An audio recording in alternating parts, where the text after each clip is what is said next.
Good evening to all the participants present here on the final day of the workshop on academic writing organized by TIBLANE, Tibeto-Burman Linguistics Association of Northeast India. Today, our speaker is Professor Partha Sarathi Misra, and he will be talking about academic writing, what, why, and how. And our chairperson is Dr. Krishna Boro from Guwahati University, Department of Linguistics. So before Dr. Krishna chairs the session, let me introduce our speaker, Professor Misra. Professor Misra has been teaching at Azim Premji University, Bangalore since 2011. And he is an MA in English from Guwahati University and MA in English, also in English Language and Literary Studies from the University of Nottingham, United Kingdom, and a PhD in Linguistics from the University of Calcutta. He also obtained a postgraduate diploma in English language teaching from the English and Foreign Languages University, or the EFL University, Hyderabad. Dr. Misra started his professional career at Haflong Government College, Haflong, and then moved on to Cotton College, Guwahati, Assam, and retired from Cotton College in 2010 as the head of the Department of English.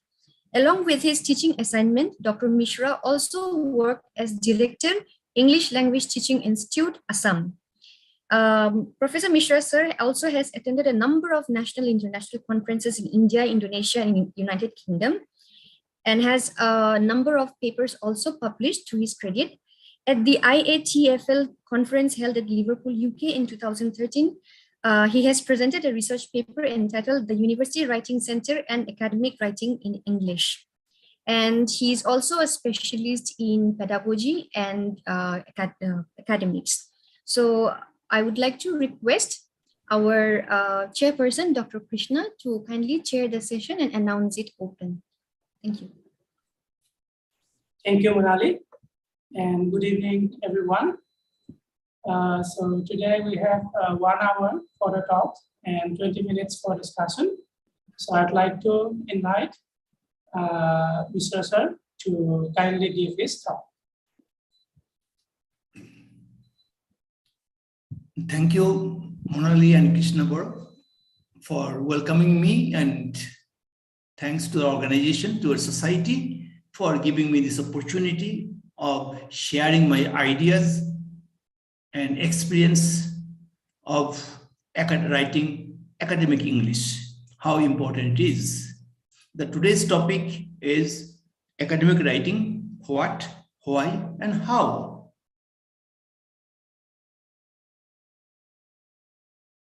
It's indeed a privilege for me to be here today. As Monali pointed out, that I started my career at Haflong Government College. Obviously, I have a special bond, affiliation with Didian North Coastal Hills, now Dimasao, and the people living there, and in particular, and Northeast India in general. Now, this academic English, or academic writing in English, why is it important? And what are the theoretical, background of this academic English? Because the objective of this workshop is to introduce you to the theory and practice of academic writing, and to discuss or to explore the tools necessary for writing academic essays, reports, articles, research papers, and dissertations, as per the accepted principles and conventions of academic writing in English. Now, academic writing, the topic itself does not specify whether it is academic writing in English or academic writing in the mother tongue. Whether it is academic writing in the second language or the first language, principles are the same. I may be good in writing, poems, short stories in Hindi or Assamese or Bengali or Dimasa or any other language. But when if I try to write the academic piece in the same language, why do I face problems? There are some issues which we should discuss. Well, before I proceed further, let me try to share my screen. Please give me a moment.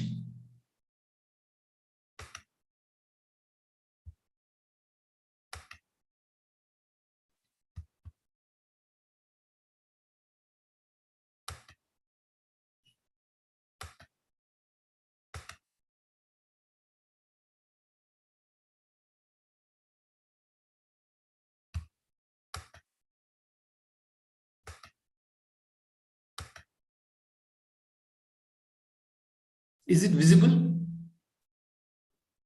Sir, you can try another button just near the volume size button below. There is this bowl kind of a container icon. You can click there. There is a shortcut button. For slideshow? Yes, yes. Oh, sir, it's end of slideshow, so it's showing. Sir, can you please go back to your slide?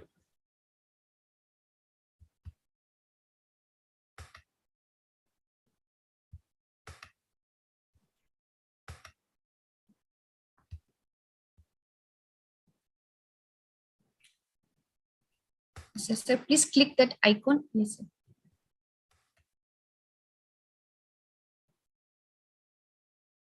sir. This icon is not working, sir. The icon below, sir, near that minus plus, there is this bowl.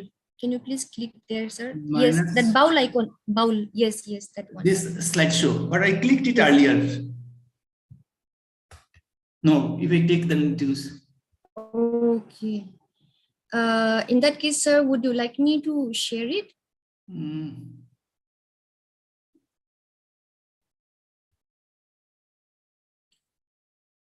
It was working earlier, so.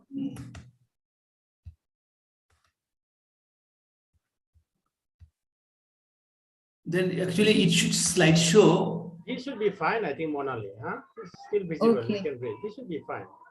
This slide should be fine. Sir, have you clicked from beginning? Yeah, I have clicked from beginning. Okay, sir, no problem. We can still see it, so it is fine, sir.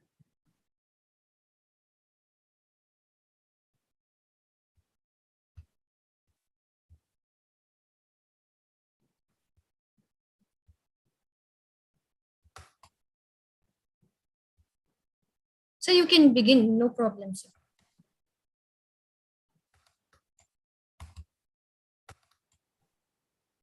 Earlier it worked well. Now I don't know why it is not. I click the slideshow and then from beginning. Yes, sir. Now I think it got stuck. I think the slideshow is going on. There is a small button, resume slideshow, on the screen. Resume slideshow. If we click on that and see what happens. Yes, sir. There's a small window on the screen. So on your screen, resume slideshow below, sir. Yes. In the middle of your cover slide, not that one, sir. In the middle of your cover slide, there is a button coming, slideshow, resume slideshow. Oh, yes. And if we hit the arrow to go back and forth and see what happens.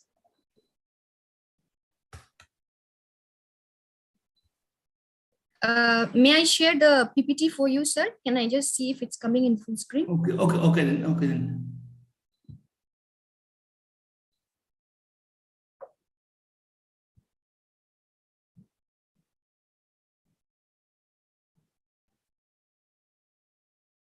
Is it coming in full screen?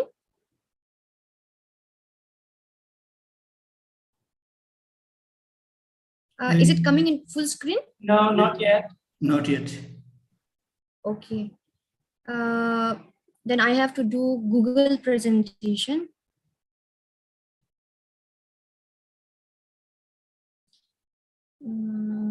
Maybe you should open first, get it ready, then share the screen.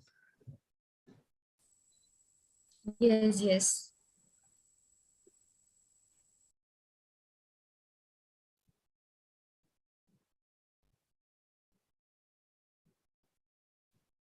Is it coming full screen? Yes, yes. Yes, Yes, yes, come yes, on. yes, Perfect. yes. Okay, sir, then I am helping with the tab. You please let me know when I have to move to the next slide, sir. Okay, next slide, please. Yeah. Now here you see, I have just tried to show you some of the books which are essential for any student who wants to improve academic writing in English. For all these books, for example, I can show you the hard copies. For example, this is the book, very good book, writing. Then, for example, this book, this is another book. It is mentioned, I say this, they say I say. Or even the Bedford Handbook, this book. This is also a very good book. Then academic writing from paragraph to essay. Now, whatever I will be discussing today is based on my understanding of the theories and the principles discussed in these books, in these 6 books.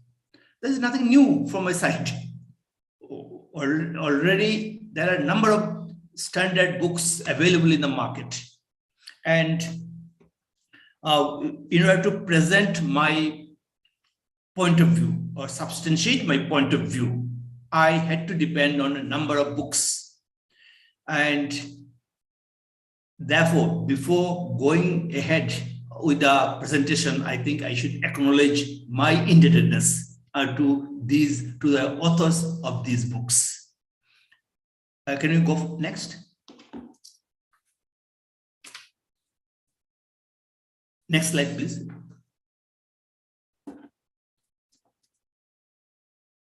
Yeah. Now, signaling an academic text. Now, how do we know that this is an academic text? Obviously, the question of vocabulary and grammar. Then textual organization. How is the text organized? Then the presentation of the argument. And obviously, most important point is acknowledging others' work and words. We should be very liberal and very faithful and we should not hesitate to acknowledge others' work. Because whenever we try to write anything and whenever we try to design an academic text, we have to depend on our predecessors, those who have worked in this field. And therefore, you see, we should be liberal, we should be faithful, we should be truthful to the people, to the writers, to the authors who have already worked in our field. Next slide, please.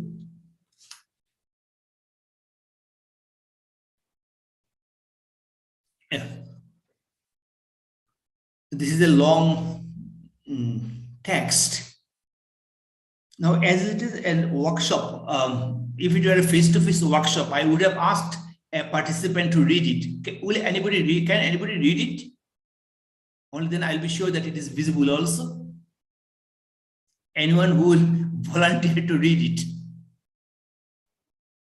And so that we can find out if this text is an academic text. And if it is an academic text, why do we call it an academic text?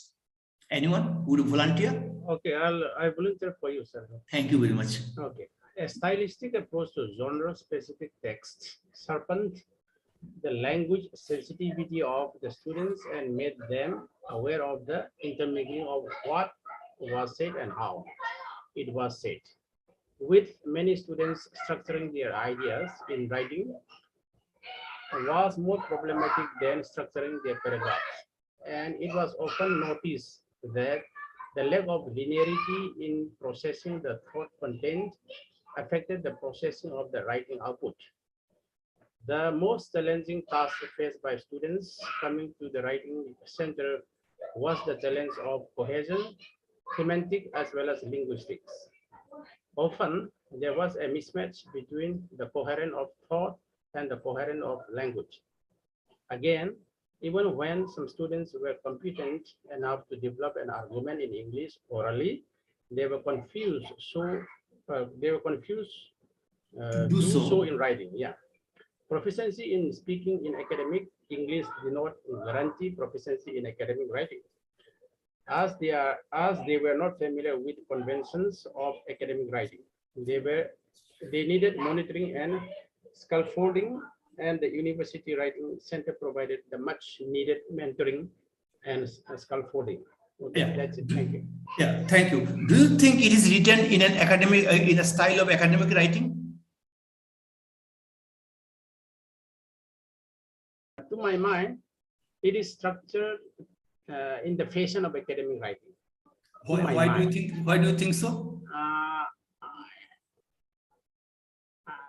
In terms of the language, but not in terms of the content. Okay, so in terms of the language usage, it looks like, or it appears like it is an academic choice of words and phrases, but in terms of its content, there is no much to guarantee about the writing system, because it did not discuss any of the theme in academic writing.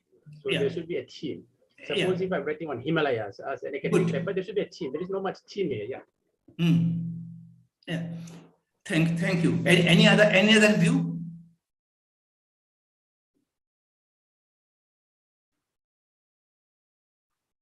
Because actually, this is a report. This is a concluding paragraph of an oral presentation that I myself did as an oral presentation on other university writing center and academic writing in English. And that's why you see, when you speak orally, at that time, even in a conference, obviously your style, structure of the paragraph, oral paragraph structure often tends to be academic.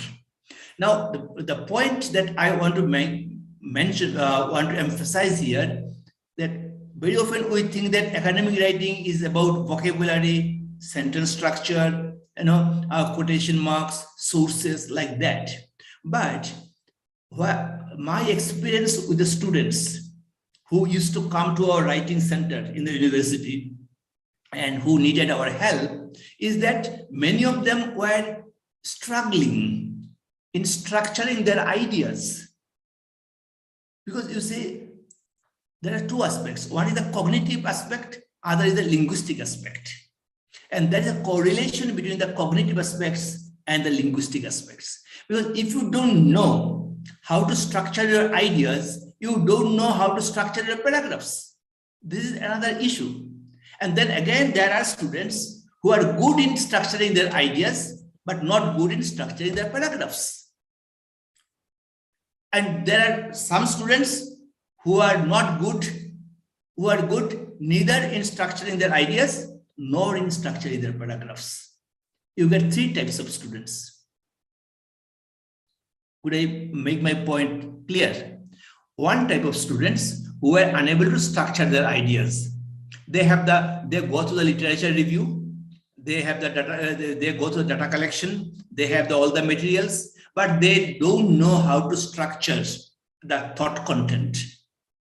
But they know how to write. Then the purpose does not serve. It doesn't serve the purpose.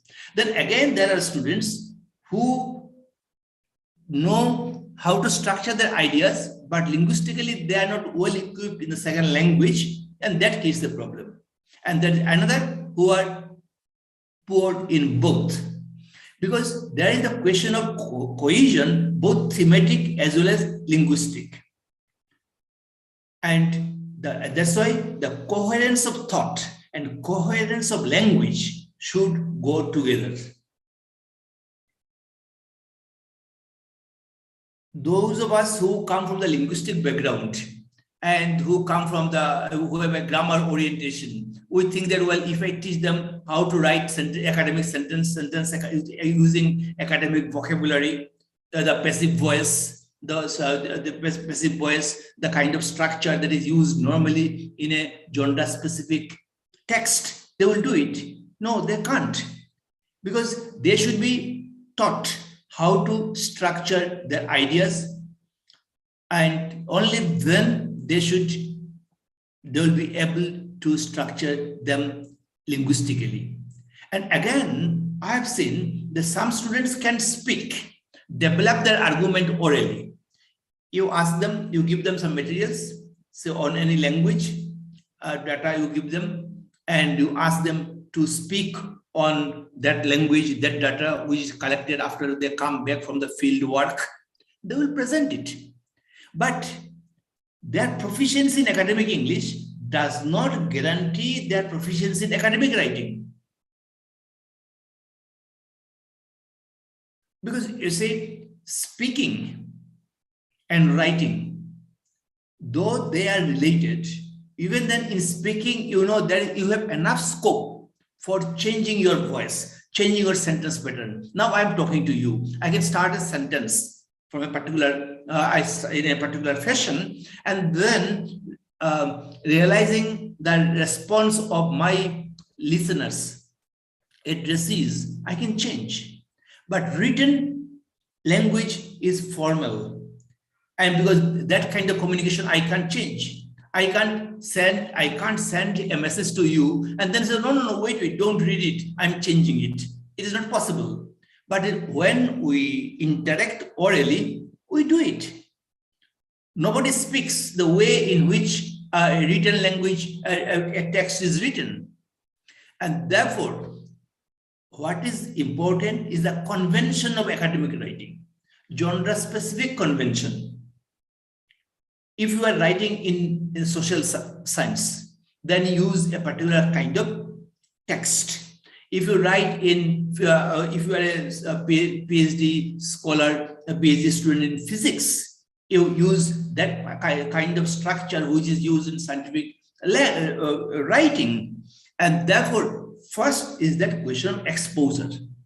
Just as in language acquisition, in the theory of language acquisition, we say the first requirement is exposure to the language.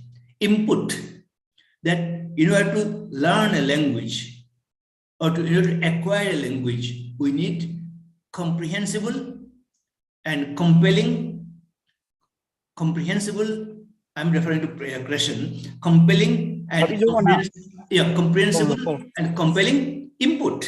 Similarly, in order to learn the genre-specific academic English, we need that kind of comprehensible and compelling input. Only then it is possible.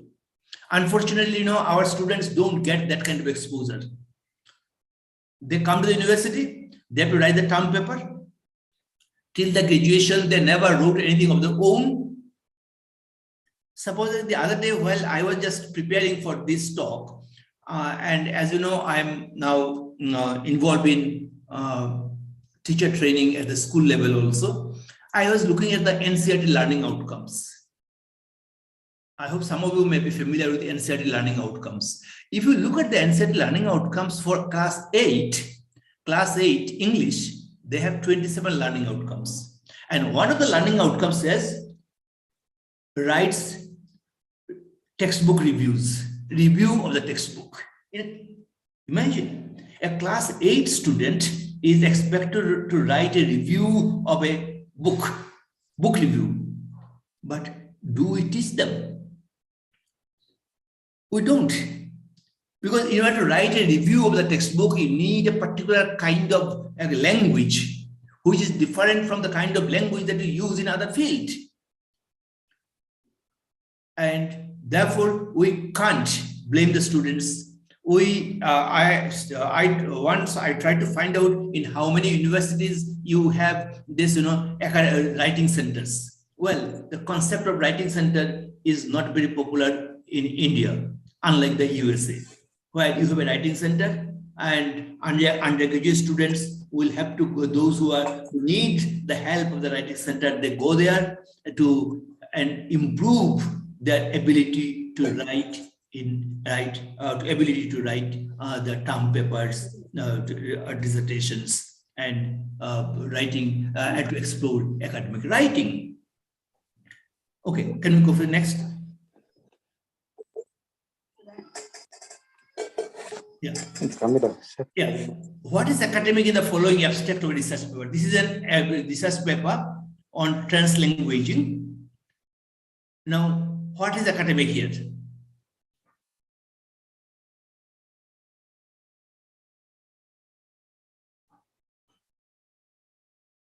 Will anybody like to read it? Someone else?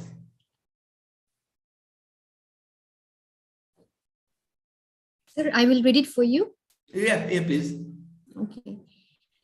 Following the multilingual trend in language education, translanguaging advocates active use of multiple languages and other meaning-making resources in a dynamic and integrated way in teaching and learning. When it comes to foreign language education, translanguaging advocates a view that the languages the learners already have should and can play a very positive role in learning additional languages.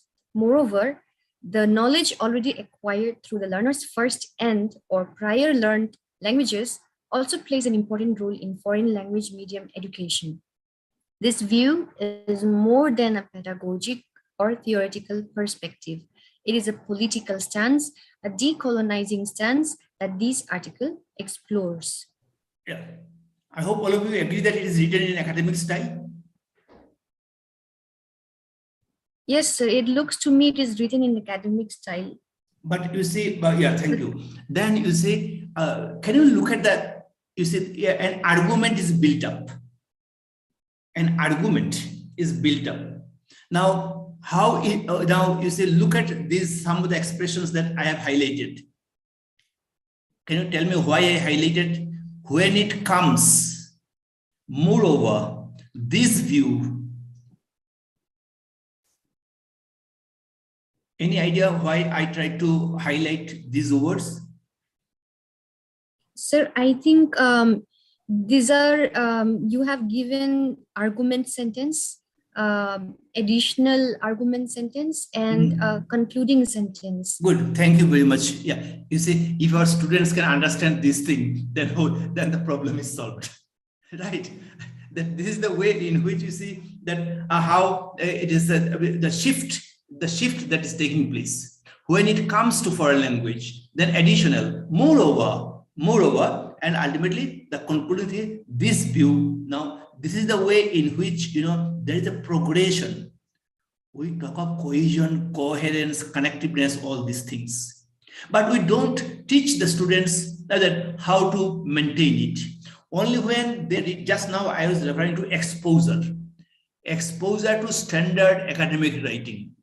If they read this kind of writing, and if there is scaffolding, if a teacher in a writing center or academic writing class, if a teacher draws the attention of the students to these stylistic features of academic English, then when they will start writing, they will use. Without drawing their attention to these stylistic features, you can't expect them to write. We don't learn how to write by birth. Writing is a conscious process. Just as writing is a conscious process, academic writing is also a conscious process, very much conscious. And therefore, we need enough exposure. Now, look at the last sentence. Who is speaking here? Whose voice? Okay, before that, look at the first sentence. Following the multilingual trend in language education, Ncrd advocates active use of multiple languages and other meaning-making resources. Now here, is it the voice of the author? No. It is the view of a multilingual language trends. The author is talking about the trend that is going in multilingual language education. Good, thank you. Yeah, trend. That is. I think this first sentence is based on literature review. Do you agree? First sentence is based on literature review. Because it appears that on the based on the studies on translanguaging, he said that this is a general statement. But if you compare this sentence with the last sentence, do you notice a difference? Yeah, very Yes, fast. sir. What is the difference? The last view is of the author. The author or the person who wrote this article is expressing his view, which is contrarian to the general trend that was earlier mentioned in the beginning of the sentence. Yeah, thank you very much. Because you see, it is his view. This view is more than a pedagogic or theoretical perspective. It is a political stance, a decolonizing stance. This article explores. It is the voice of the writers. But first sentence was not the voice of the writers. From he or she is just summing up the present, the present state of our knowledge. But then through when the paragraph comes to an end, we see that the author is speaking. That is, he is making or she is making us aware of his or her stand, that this is more than a pedagogical theoretical perspective. It is a political stance, a decolonizing stance that this article explores. Obviously, we can't say that which I am going to explore, because normally we know this kind of passive voice is used. But my intention is just to draw your attention to the kind of the perspective, the voice, the author's voice, how the author makes the voice heard and makes his or her position clear by using the language. Therefore, if you look at the paragraph, how many sentences are there? 4. 3 or 4? Sir, 4. 4. Now you see, in 4 sentences, you see how the idea is developed. How the idea is developed. This is the abstract of a particular paper. I have given the source there, ELT journal, published in April. You can easily you go through this paper and see that how this abstract abstract sums up the point of view of the author. Therefore, I ask the question, what is academic in the following abstract?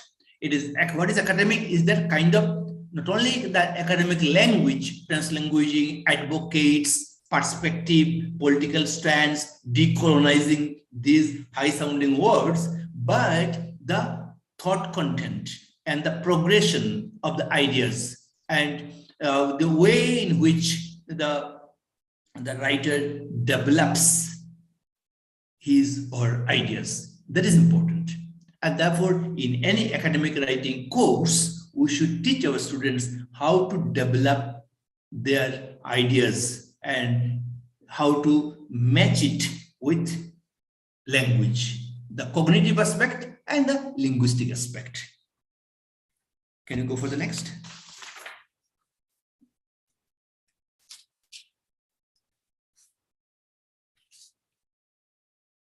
Though we think that academic writing should be written precisely, appropriately, effectively, but you see, that is applicable for all writing. And not only writing, even speaking also. We should know how to speak precisely, how to speak appropriately, how to speak effectively. And in writing, it is also equally important. And in academic writing also, it is equally important.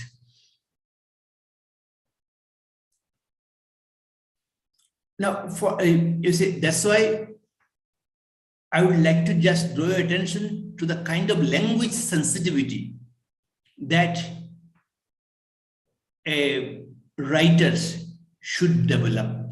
For example, to make a claim, we have some words argue, assert, claim, emphasize, insist, or to express an agreement, acknowledge, endorse. Now, normally in a normal English, we don't say, yes, I endorse your opinion. Yeah, agree is used both for academic and non-academic. But acknowledge, for example, endorse, the verbs for questioning, complain, contend, contradict, or renounce, or verbs for making recommendations, advocate, or urge. Now there are some, if you think of the vocabulary items, you will notice that the distinction between academic vocabulary and non-academic vocabulary is often blurred. It is almost like, active vocabulary, passive vocabulary. Now, vocabulary which is passive today may become active tomorrow. Similarly, some words which are used in non-academic discourse may get a special meaning in the academic discourse. It depends on the context in which that particular language or that particular word is used. And therefore, we should not insist on teaching vocabulary which are only academic, because that is not our objective. How to use the words in the academic context, that is important. Otherwise, anybody can learn these words, and words have no meanings. Words have their meanings only in a context. And therefore, when I'm talking to you now, I would like to assert. But if I talk to you informally, I say, yes, I would like to point out, I like to put emphasis on that. That's enough. Now, if that is the situation, then you see, that a written discourse. Now, I'm using the word discourse. Now, do we use the word discourse, D-I-S-C-O-U-R-S, discourse in your normal English? Do we? I would like to get your response. Not normally. My feeling is not normally. Normally, yeah. Normally, we don't say, well, come, let us have a discourse. Let us have a discussion. A religious discourse, that's all right. A political discourse, that is all right. But two friends sitting over a cup of tea, won't have a discourse. They will have a conversation, a chat. Now, therefore, you see, when I say that the written discourse of a language has a pattern of its own.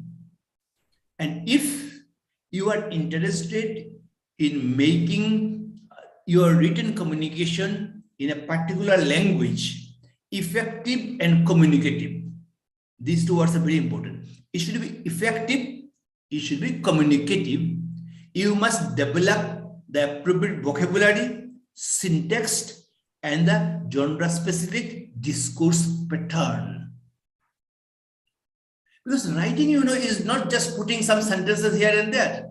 I read, I do the literature review, I sum it up. The author says, so-and-so said this, so-and-so said that, and I draw the conclusion. It is not that.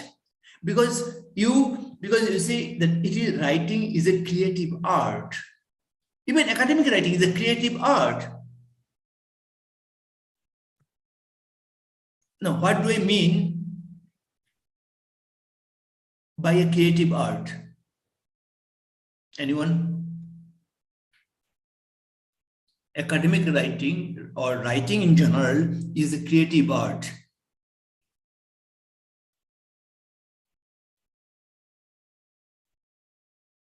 I would like to know your responses. Anyone? Sir, academic writing is a creative art because it helps us explore our capacity and limitations in terms of writing. Yes. And we can keep exploring and always improvise it. It becomes a skill in a way. Yes, yes, it is skill. It is a skill. Yeah, I would like to go a step further, and I would like to say that a written text not only communicates, it performs specific acts. Not only a communicative art, it's a performing art.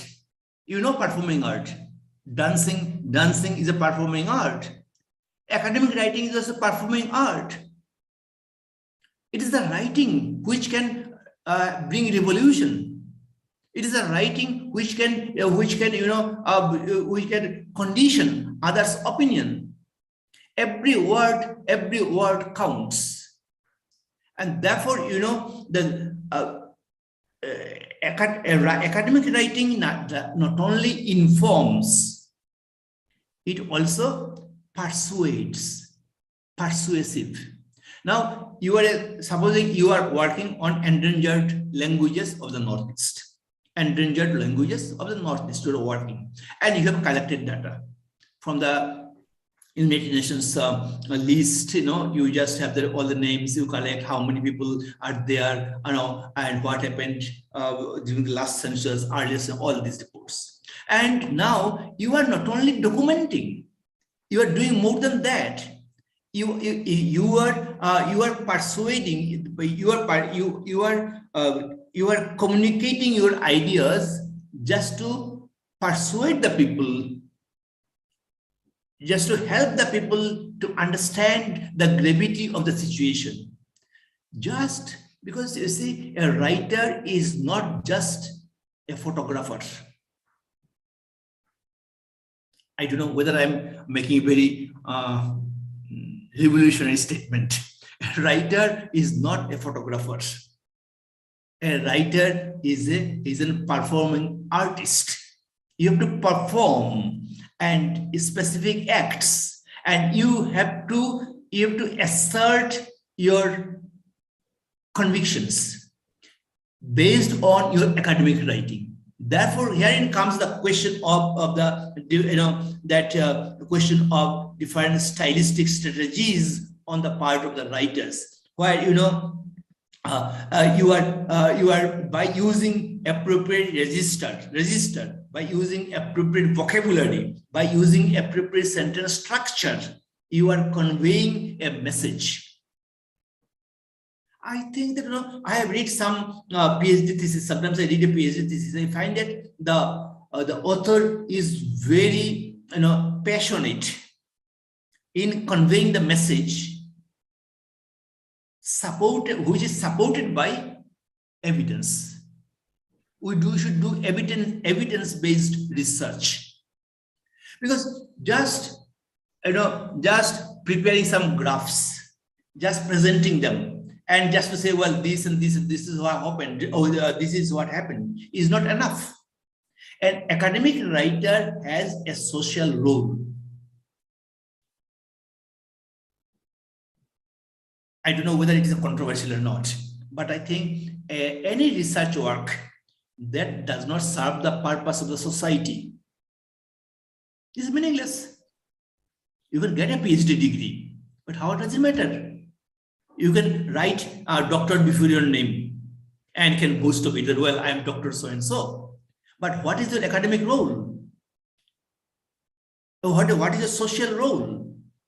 Because that's why those who can write academic English or academic writing, I should say, in any language, should have a social commitment, and that can be done only when we are exposed to different types of academic writing.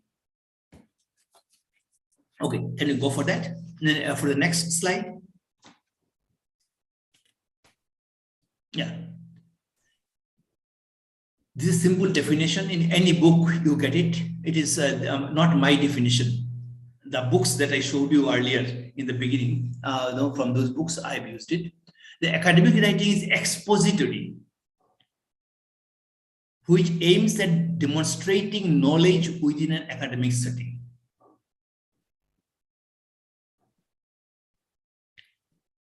academic writing is not an end in itself. Academic writing is expository. What does it mean, expository? Anyone who can help me? Academic writing is expository.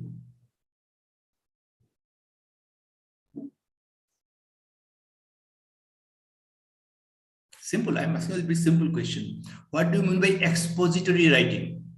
Display. What it, Yes. what it mean, displaying?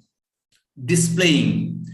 Yeah. Which aims at demonstrating knowledge within an academic setting. You can't go beyond that setting.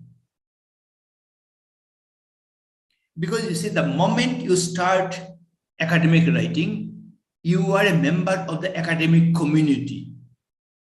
And you must follow the rules and regulations and the principles of this academic community. You can't do as you like.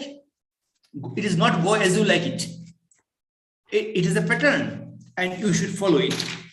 And therefore, we have to write with a purpose. Can we go for the next? Next slide, please.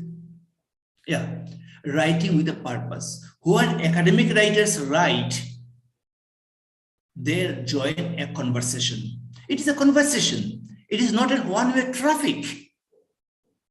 Whether it is whether you are writing a thesis in linguistics or sociology or political science or any other subject, now there you are joining a conversation.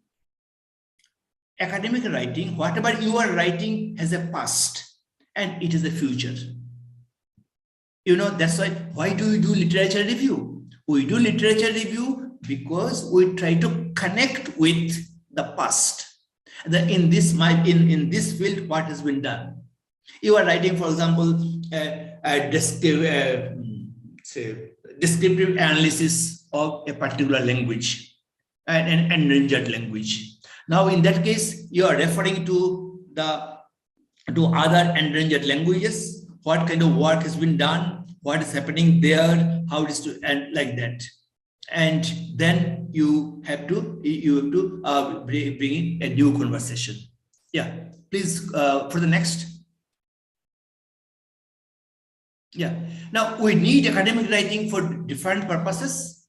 For writing abstract research paper, dissertation, all of you know it. And most important is paraphrasing without plagiarism. This is very important, and I would especially like to refer to that. Next. Yes, critical reading precedes academic writing. That's what already I mentioned it. That you have to read critically only when you can write academically. Next.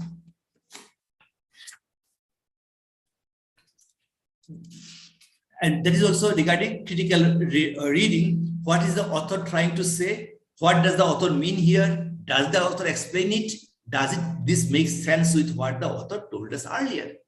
Now, all these points refer to academic reading, because literature review, I have seen students very often face problems in literature review. They don't know what to do. They just sum up, just a short summary of a particular work. That is not. You have to find out what the author is saying and how is it relevant for my work, for my academic writing. Next.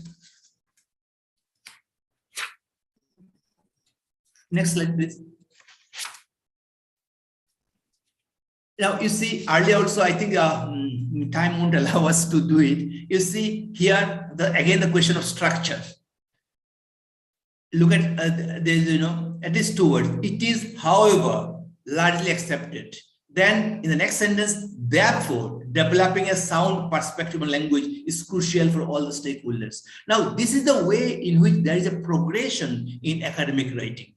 This cohesive devices used in academic writing should be there. We should learn, we should acquire, sharpen the habit of using cohesive devices in academic writing.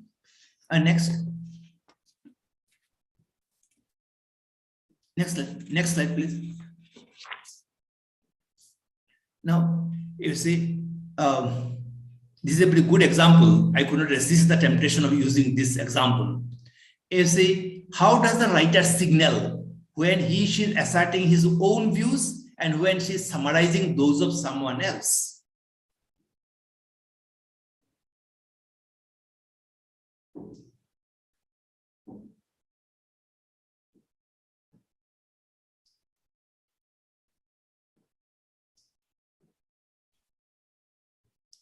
Okay, next slide, I can show you how it is done. Next slide.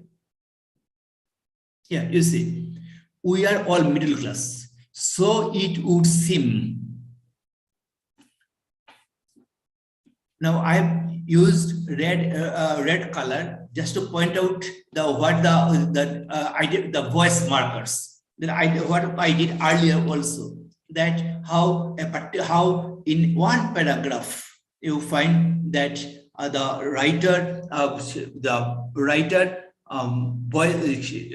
puts forward his or her argument with refers to others. We are all middle class, so it would seem.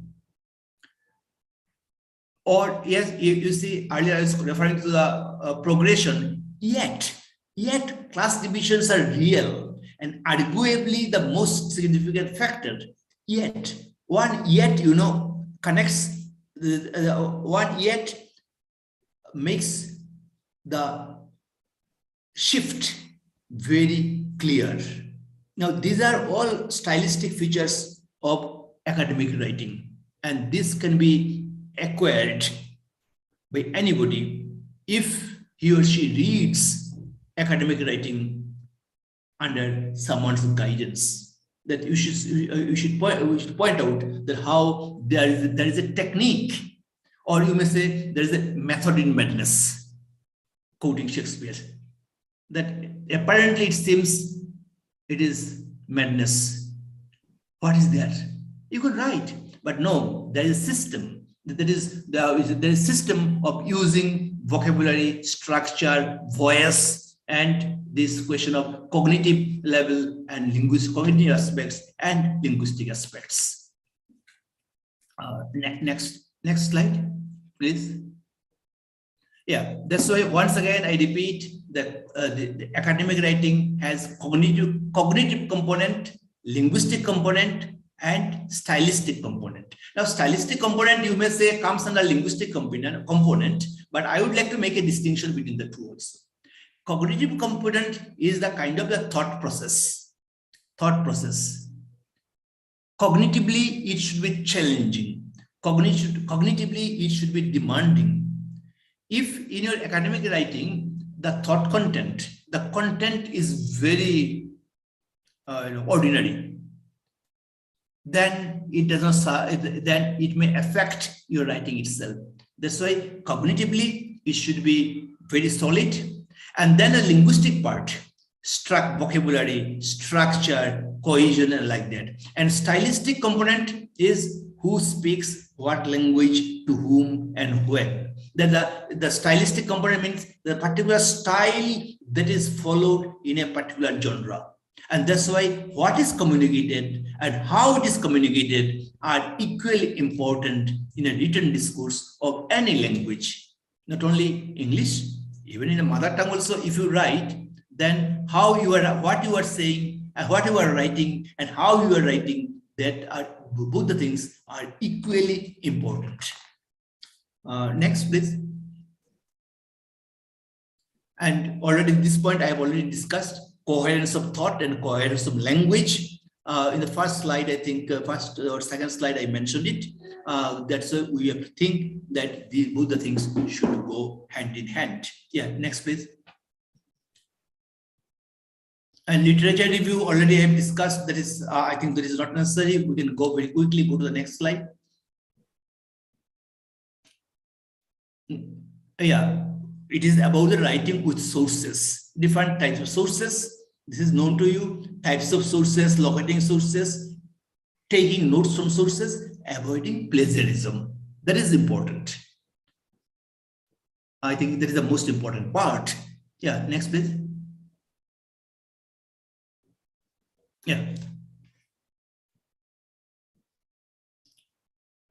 Very quickly, can anybody read the original source, first the paragraph, in an effort? James Howkeep, would you like to read it out?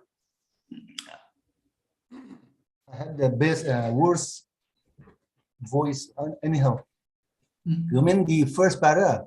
Yeah, only Yes, this. yes. Yeah. In an effort to seek the causes of this disturbing trend, experts have pointed to a range of important potential contributors to the rise in childhood obesity that are unrelated to media. Media. Yeah, I have taken it from this book, which I showed you in the beginning. No, the Bedford Handbook. I've given the page number. You can just refer to that also. Now here, you see that you are paraphrasing. Look at the three answers. According to Henry Kaiser Family Foundation, experts have indicated a range of significant potential contributors. And look at the original source. A range of significant. Here it is a range of important potential contributors. In the original paragraph, the words are range of important potential contributors. And now this candidate has written a range of significant potential contributors, changing one word. Now, this is unacceptable borrowing of phrases. It is not allowed.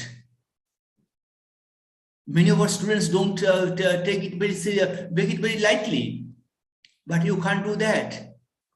This is a very serious issue. Or look at the second one. Factors that are not linked to media.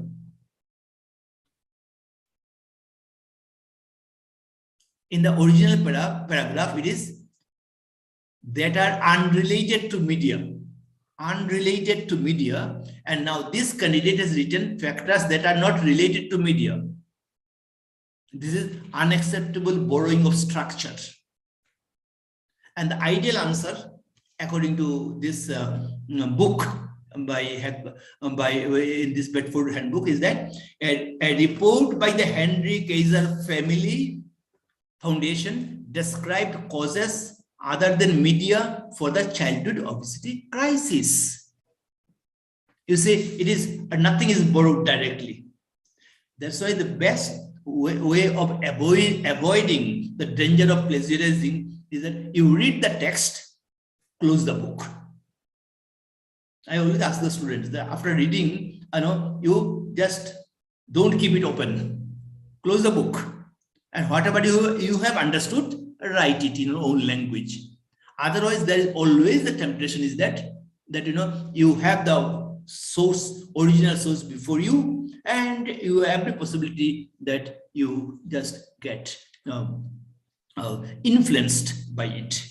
And that is one of the reasons why we Indians, if we submit our abstracts or write-ups to foreign journals, they are very often they are not accepted, because our notion of pleasure of paraphrasing and Western notion of paraphrasing, I find there is a difference. Unconsciously, it becomes we don't do it consciously. I don't blame anybody. Because if you read a text, obviously you are conditioned by it. But the rules of plagiarism is so strict nowadays that it is always better to be on the safe side. And this comes only to practice. Academic writing is almost like process writing. It is not a product, but a process. And it is a long journey of which we have to undertake. And for that, you need mentoring and scaffolding that I mentioned at the very beginning. Okay, it's 7. Next slide. How is Sir, that? this slide is not coming. I will stop share and I'll share the offline PPT. There it comes in full screen, sir. Okay. This slide is just discussion points. Yeah. Yeah, you stop. Yeah. I will share from the offline one. Yeah. No, here the question is that now it is open for discussion. The question of subject specific, a question of vocabulary structure, cohesion, and a question of perspective.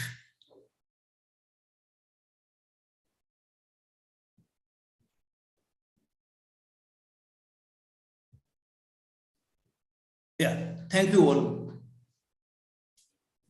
I think, yeah, I was given 1 hour, now it is 7.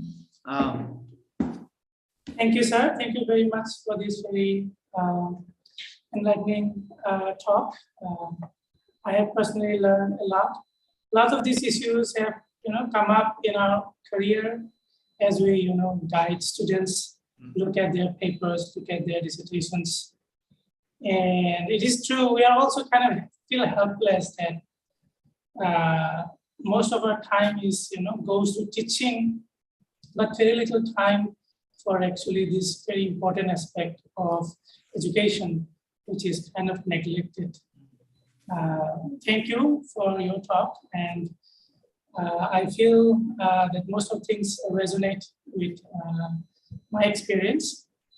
I'm sure other participants also have similar experience. So now I would like to open the floor for discussion. So I request all the participants to come forward with your questions and comments and suggestions. Thank you.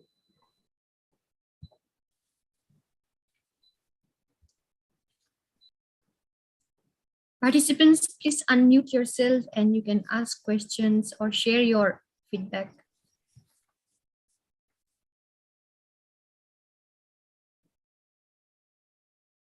Yeah, I will be happy to know about your responses and your experience, how you yourselves, all of you are in the academic world, how you, what are the problems that you face?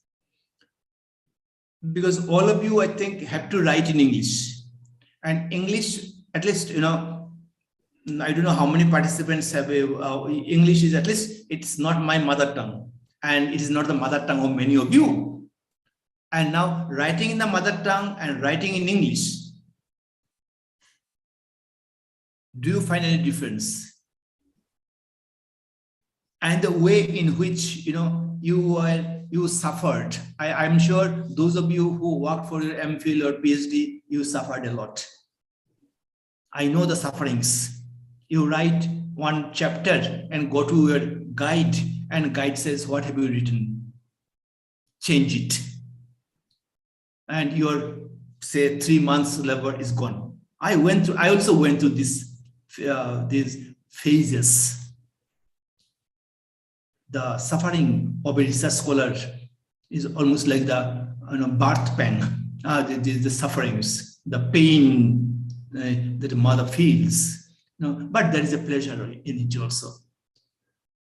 I would like to know from you how you tackle the situation, how you tackle the problems of academic writing.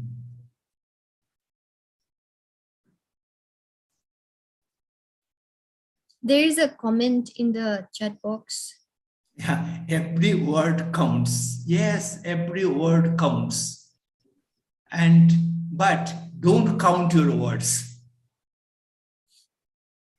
Yeah, I'm playing with I'm making fun of the word count. Yeah, every word counts. Yeah, that's the problem. How do you say? Because herein comes the question of in the very first slide, I point out the stylistic approach to academic writing. I'm not, as I told you, I'm not interested in taking the mechanical aspects of academic writing. Yes, I have not discussed, the question of citation, that author's name, then, year, the place of publication. Well, nowadays, place of publication is not necessary because same book is published from different places. Well, I did not go through those aspects because those aspects, any book on academic writing, you will get it. But what is important is how do you organize your thought and how do you choose your words? That is important. Yeah, some more. Sir, Okay. Yes, please. hello. Yes, yes. Can you kindly elaborate the title of the slide was writing with sources. So types of sources, locating sources, focus little bit on each topic. Yeah, there is really, you see, in our days, it was not such a problem because we were born in the BG period. I think you understand what I mean by BG. And guess what? We were born in the BG period, not BC, BG. Any guess?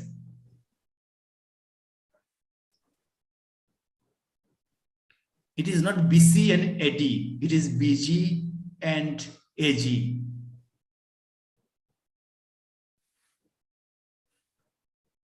Sir, is it before Gen X? It is, yeah, it is before Google and after Google.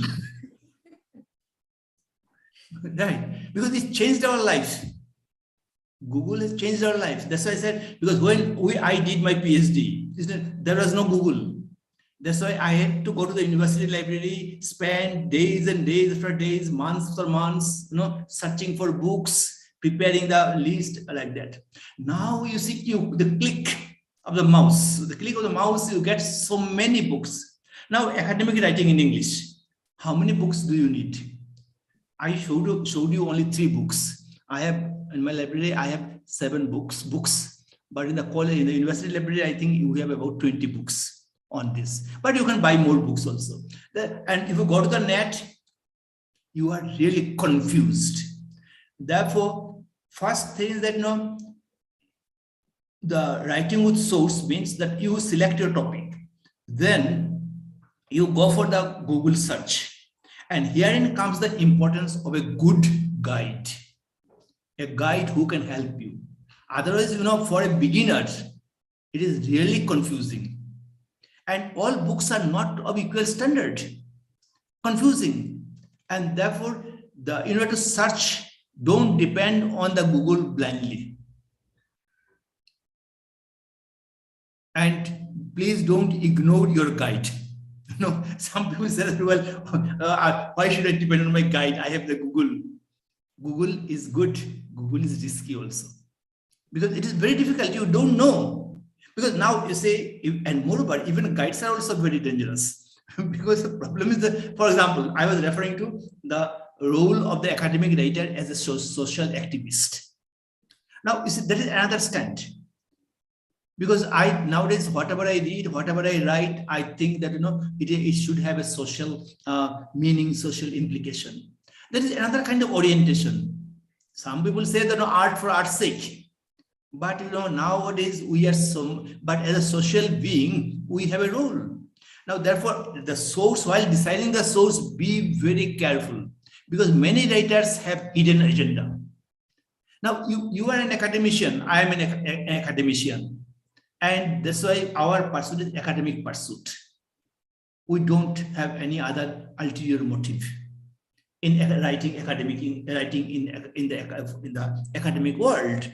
And therefore, use the Google search, find out the books in your field, find out the journals, and then take the help of a mentor, a facilitator. That is the guide who can at least guide you in finalizing the sources.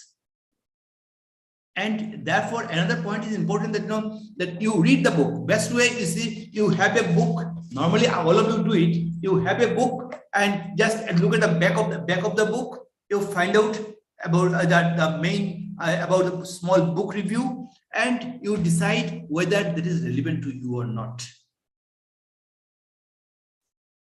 Don't be too ambitious, because you can't. You can't write, you can't read all the books. In that case, what will happen? What happened? Because you see, that you will go on reading and reading. I know many of my friends who read more books than whatever I read, but they did not get any PhD. I won't name. I have many friends. They're very good readers. They read a lot. They wrote a lot, but they did not get the PhD because they could not channelize their thought. And they found that it is too narrow. But in the academic world, at least if you want to do something, your career advancement for CPD, continuous professional development, you have to write, research papers, because as they say, publish or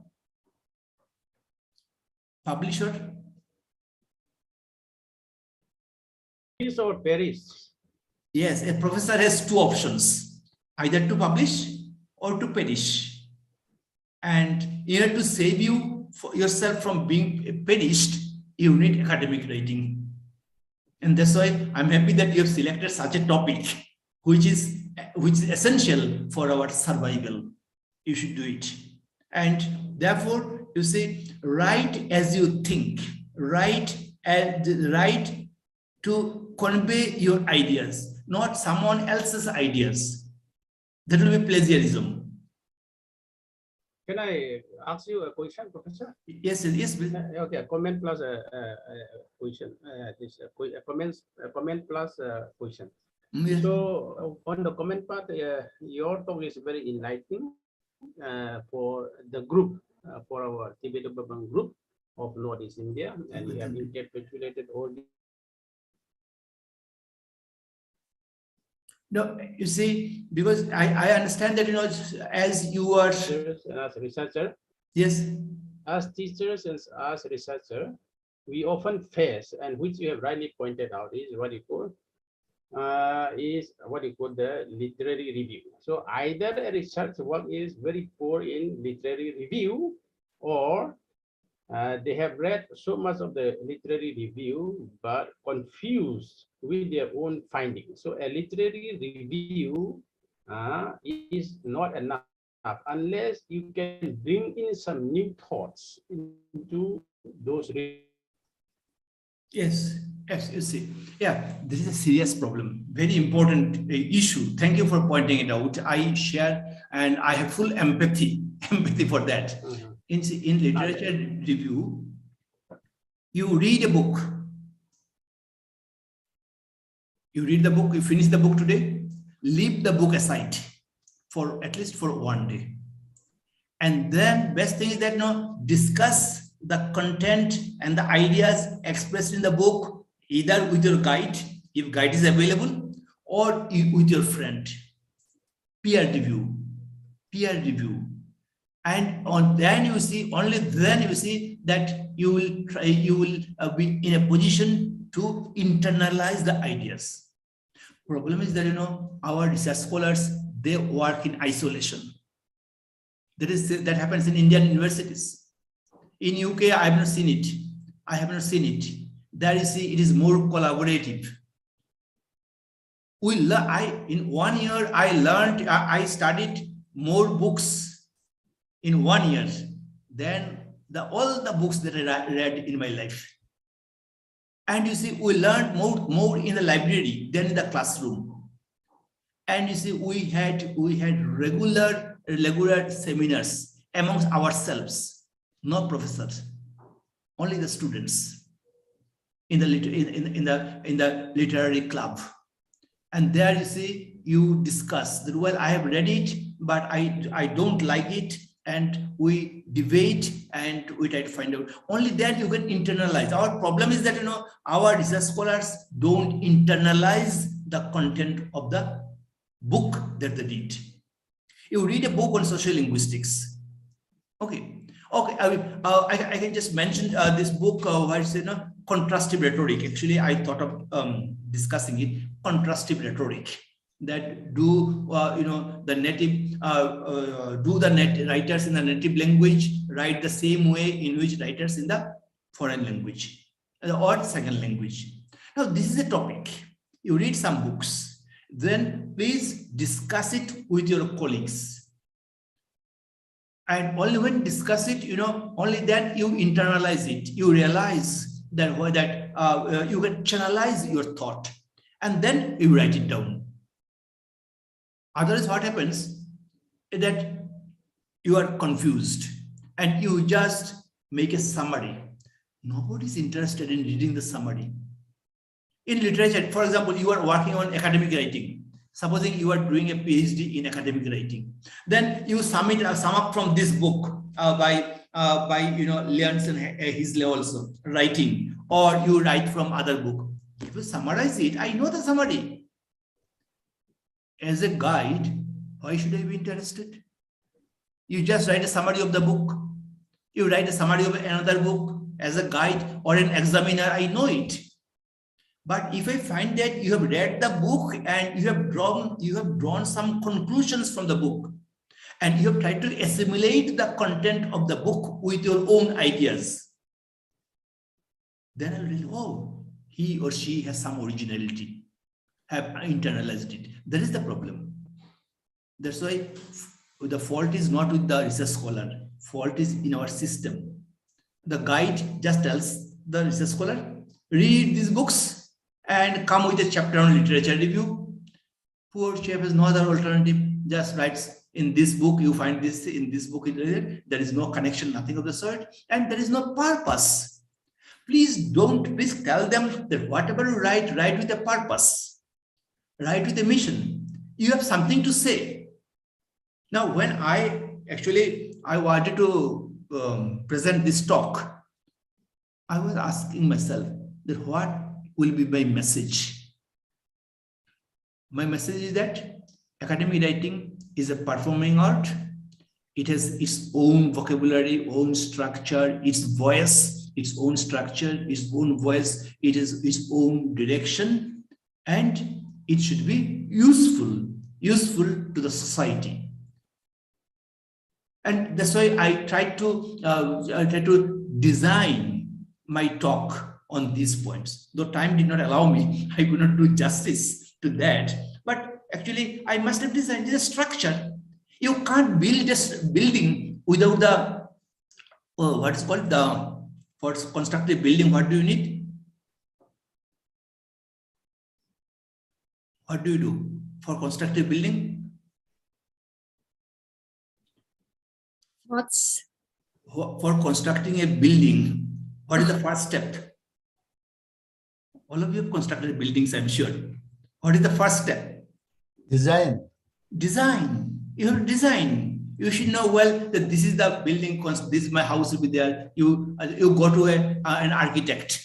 You go to an architect and a piece of paper, on a sheet of paper, he or she shows you that, well, this is the structure, this will be your bedroom, master bedroom, this will be your drawing room, this will be your kitchen, this will be like that, all these things. Right, that is the important. Academic writing also demands that kind of design. Any other? So we have time for a very quick question or comment. Sorry? Uncle Mosul has given a compliment in the chat box.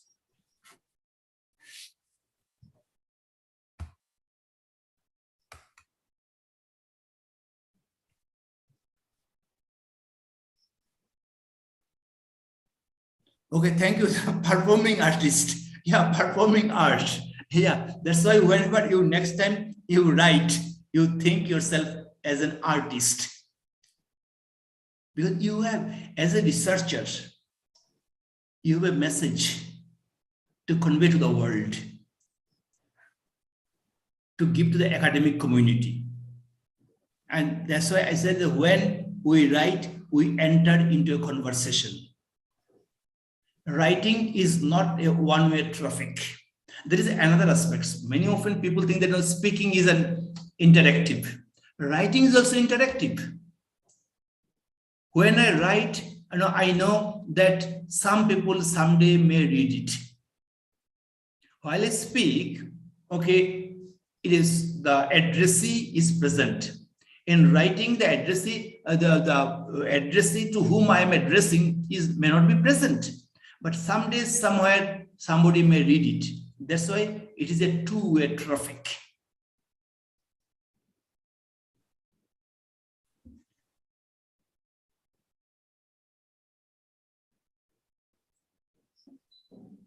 Okay.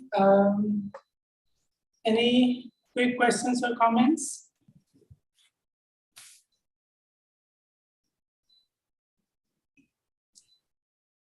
Okay, if not, let me thank today's speaker, Partha Sarathi Misra sir. Thank you so much, sir, for this very enlightening talk. Now I hand over the session to the organizer. Thank you. Thank you very much. Thank you. Thank you, Dr. Krishna, for chairing the session very meticulously and on time, being on time. And thank you, Sir Professor Sarathi Misra, for being our speaker today. It was such a wonderful opportunity to listen to you and receive so many good ideas and inputs in improving even our academic writing, because even if we are teachers and professors, but we still keep on trying to find ways to improve our writing, and your talk also has immensely helped us, and hopefully also for the participants present here in the session today, both in Zoom and in YouTube live streaming also. So I'd like to thank each and everyone present here for attending the 3-day workshop that started on Friday, July, I think it was July 15, and Saturday, July 16, and today, which is the last day of the workshop. So on behalf of Tiblane, I'd like to thank each one of you for attending this workshop, and we hope that it has benefited each one of you. And we also hope to organize similar events in the future, and we look forward to your similar participation also. So thank you once again to all, and thank you, Misra sir, and thank you, Dr. Krishna, and thank you to all the participants present here.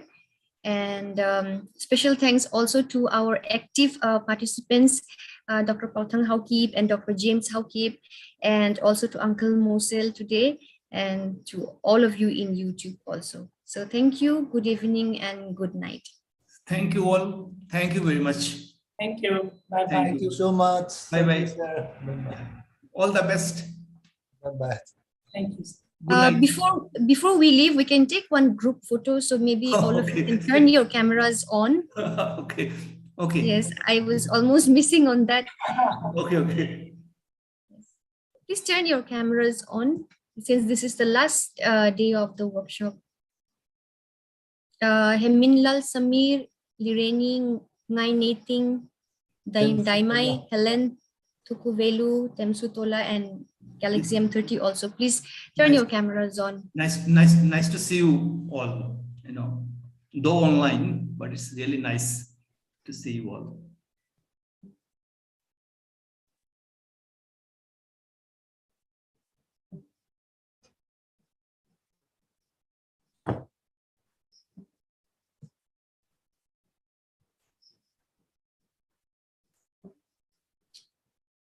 Thank you everyone, and good to see you all at the end of the day. Thank you so much. Good night. Thank you all. Good night. Good night. Good night.